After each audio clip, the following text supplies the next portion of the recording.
என் ரசிகர்கள் பாடினாங்களே அதை சொல்றேன்டா. நாளைய நாட்டுக்கு இவர் தான் ராஜா அப்படின்னா என்னடா அர்த்தம்? என்னை வருங்கால முதலமைச்சர்னு சொல்றாங்க. ஏதோ சின்ன பசங்க உணர்ச்சி வசப்பட்டு பாடிட்டாங்க, இத போய் பெருசா எடுத்துக்கிறீங்களா? தொண்டர்களோட உணர்ச்சியை மதிக்கிறவன் தான் தலைவன். அதனாலதான் நான் புதுசா ஒரு கட்சி ஆரம்பிக்கலாம் முடிவு பண்ணிட்டேன். ஐயோ, இன்னொரு கட்சியா? நாடு தாங்காதண்ண, இருக்கிற பொழப்ப கெடுத்துக்காதீங்க. டேய், வெறும் நடிகனா இருந்தா பணம் புகழ் மட்டும் தான் கிடைக்கும். சீஃப் மினிஸ்டர் ஆயிட்டா அதிகாரம், அந்தஸ்து, பணம், புகழ் எல்லாமே கிடைக்கும். அதுக்கப்புறம் நான் வச்சது அந்த சட்டம். சரிதானே? அரசியல் தலைவர் ஆகிறதுக்கு உங்களுக்கு என்ன தகுதி இருக்கு? என் எச்சல தின்னுட்டு எனக்கே என்ன தகுதி இருக்குன்னு கேக்குறியா? பிச்சைக்காரன் நாய. அண்ணே, நான் சொல்லுவேனா? ஜனங்க அப்படி சொல்லுவாங்கன்னு சொல்ல வந்தேன். ஏய் ஏய், எனக்கு என்னடா தகுதி இல்ல? நான் போற இடம்லாம் மக்கள் வெள்ளம். நடிக்கிற படம் எல்லாம் silver jubilee, golden jubilee, platinum jubilee.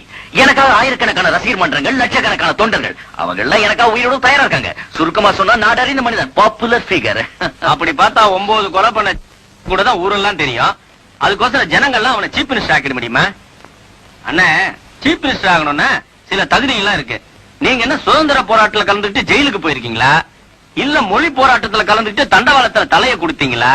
At least விலைவாசி போராட்டத்திலாவது கலந்துருக்கீங்களா? என்ன செஞ்சீங்க? மக்களுக்குன்னு ஒண்ணுமே செய்யல. படத்துல நடிக்கிறதுனால எல்லாருமே சீஃப் மினிஸ்டர் ஆயிட முடியாது. கனவு காணாதீங்க. நீ ஜனங்களை புரிஞ்சிட்டது அவ்வளவுதான்டா. இந்த ஜனங்க இருக்காங்களே மாங்கா மடையனுங்க, அவனுக்கு சினிமா எது அரசியல் எதுன்னு பிரிச்சு பார்க்க தெரியாது. என்ன எடுத்துக்கைய, நான் பரம அயோக்கிய. ஆனா ஜனங்க உத்தமங்கிறான். ஏன்? ஒவ்வொரு சினிமாலையும் நல்ல நம்பிட்டாங்க. அண்ணே, ஜனங்க எல்லாம் பாவம், அவங்க ஏமாத்தலாமா? நாம ஜனங்க திருத்த வந்திருக்கோம்.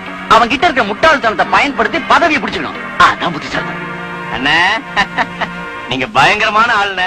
எலெக்ஷன்ல நிக்காமலே முதலமைச்சர் ஆயிடுவீங்க.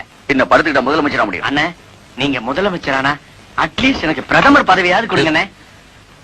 சீஃப் மினிஸ்டரை விட பிரைம் மினிஸ்டர் பெரிய போஸ்டரா? அதுக்கு கம்மி ஏதாவது கேளு. அதுக்கு கம்மியா நிதி அமைச்சராவது கொடுங்களேன். பாப்போம். எதுக்காக அந்த ஆளை கொல்லணும்? ஐயா, இந்த ஆளு நல்ல வேணும் நம்பி எங்க வாழ்க்கையே பழ போச்சுங்க. எங்க அப்பா அம்மா பேச்சோட கேட்டதில்லைங்க. ஆனா இந்த ஆளு நாங்க தெய்வமா மதிச்சாங்க. அவரால் உங்க அப்பா அம்மா பேச்ச கேட்க வேணாம்னு சொன்னாரு. அவரால் உங்களை ரசிகர் மன்றம் வைக்க சொன்னாரு.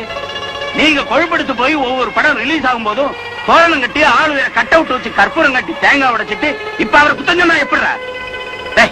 உங்க பிறந்த நாள் எப்பன்னு உங்களுக்கு தெரியுமாடா? ஒரு நடிகனோட பிறந்த நாள் வருஷம் தவிர கொண்டாடுறீங்களே, உங்களுக்கு எல்லாம் வெக்கமா இல்ல? ஒரு பொண்ணை கையை பிடிச்சிட்டு பாது அதை கண்டிக்காம பாவம் சின்ன பசங்க அதுகளை போய் கண்டிக்கிறீங்களா? அது இருக்கட்டுமா, பொம்பளைங்க முதல்ல நீங்க ஒழுங்கா இருக்கீங்களா?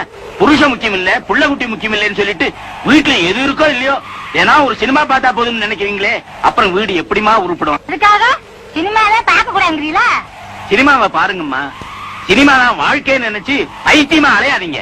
நல்லா உரைக்கிற மாதிரி இருக்காளுங்க வாத்தியாரையா. அப்பதான் இந்த பொம்பளை புத்தி வரும். ஆம்பளைங்க நீங்க மட்டும் என்ன யோகியம் ஐயா?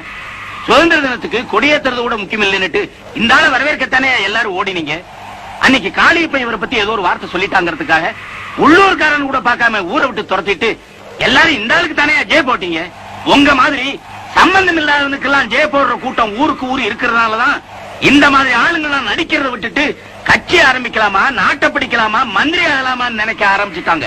நீங்க என்னைக்கு திருந்துறீங்களோ அன்னைக்கு தாயா இந்த நாடே உருப்படும்.